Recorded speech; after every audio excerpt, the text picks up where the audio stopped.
उत्तर प्रदेश में होने जा रहे चुनाव में गठबंधन के बाद मायावती की चर्चा लोगों के बीच केंद्र में है। हो भी क्यों ना, पूर्व सीएम रही हैं भाई मायावती। यूपी में अपनी धमक के लिए जानी जाती रही हैं, लेकिन इन दिनों मामला काफी फीका है।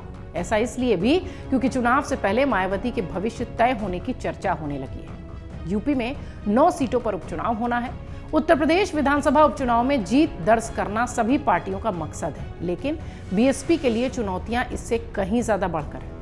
आजकल उत्तर प्रदेश में उपचुनावों को लेकर सियासत चरम पर है। बीजेपी और सपा गठबंधन के साथ चंद्रशेखर आजाद की पार्टी भी बीएसपी को टक्कर देने चुनावी मैदान में है। ऐसे में बीएसपी अकेले ही मैदान में है, जिसको लेकर चुनौती और बढ़ जाती है। उपचुनाव से पहले बसपा सुप्रीमो ने सत्तारूढ़ बीजेपी और मुख्य विपक्षी समाजवादी पार्टी पर कथित रूप से मिलीभगत का आरोप लगाया था। उन्होंने दावा किया था कि जब से उनकी पार्टी राज्य में 20 नवंबर को होने वाले उपचुनावों के लिए 9 विधानसभा सीटों पर चुनाव मैदान में उतरी है, तब से उनकी नींद उड़ी हुई है।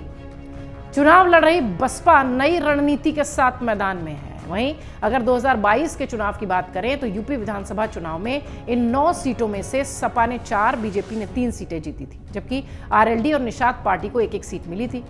इन सीटों में से बीएसपी तब 1 सीट अलीगढ़ जिले में अनुसूचित जाति आरक्षित खैर पर दूसरे स्थान पर रही थी और 7 सीटों पर तीसरे स्थान पर रही थी, जिनमें कटहरी, फूलपुर, मीरापुर, करहल, कुंदरकी, गाजियाबाद और मझवा की सीट शामिल है। मीडिया रिपोर्ट्स की माने तो उस दौरान बसपा ने खैर में अपना सर्वश्रेष्ठ प्रदर्शन किया था, जहां उसके उम्मीदवार को 26% वोट मिले थे, जो बीजेपी के उम्मीदवार से 74,000 से अधिक वोटों से हार गए थे।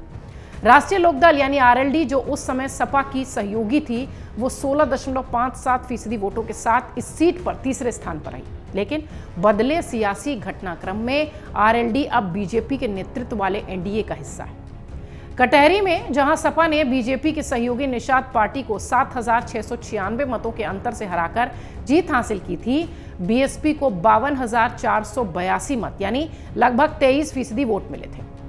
आने वाले उपचुनाव के लिए तीनों प्रमुख दावेदार, चाहे बीजेपी हो, चाहे सपा हो या बीएसपी, निर्वाचन क्षेत्रों में ओबीसी उम्मीदवारों को मैदान में उतार रही है। ओबीसी बहुल फूलपुर सीट की बात करें तो यहां से बीजेपी ने सपा को 2,732 मतों से हराया था पिछले चुनाव में, और यहां बीएसपी 33,000 मत पाकर तीसरे स्थान पर रही थी। मझवा में जहां निषाद पार्टी ने सपा को 33,587 वोटों के अंतर से हराकर जीत हासिल की थी, वहीं बीएसपी को 52,990 वोट मिले थे, और इस सीट पर उपचुनाव के लिए बीजेपी और सपा दोनों ने ओबीसी उम्मीदवार उतारे हैं, जबकि बीएसपी ने ब्राह्मण उम्मीदवारों को मैदान में उतारा है। 2022 के चुनाव में मीरापुर से आरएलडी ने बीजेपी को 27,380 वोटों से हराकर जीत हासिल की थी, जबकि बीएसपी 23,797 वोट यानी लगभग 11% वोट पाकर तीसरे नंबर पर रही थी।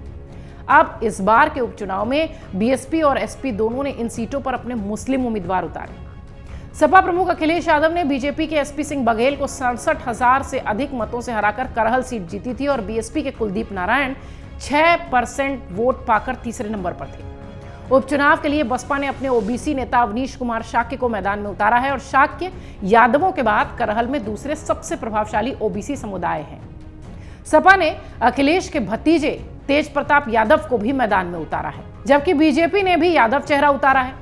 सपा ने मुरादाबाद जिले की मुस्लिम बहुल कुंदरकी सीट पर बीजेपी को 43,162 मतों से हराया था, जबकि बीएसपी 42,742 मत पाकर तीसरे नंबर पर थी।